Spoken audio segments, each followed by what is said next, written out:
sakit na inamin sa akin ni Paeng lahat ng katotohanan. Pinagtakpan niya pala yung tatay niya. At kakampi pala ng sindikato ang tatay niya.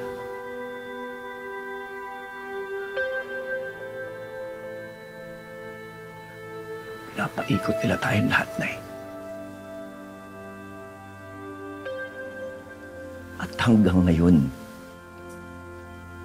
naghahabol pa rin tayo ng hustisya para sa pamilya ko.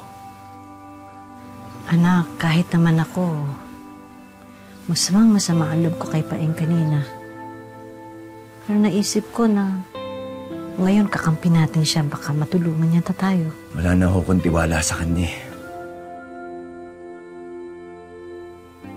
Hindi ko na ho siya gusto makita. Hindi ko na ho siya kailangan. Anak, baka kailangan pakinggan muna natin yung sasabihin ni Paeng. Baka may maibigay siyang tulong sa atin. Hindi ko ho kailangan ng tulong na kahit na sino na o kahit pa si Paeng.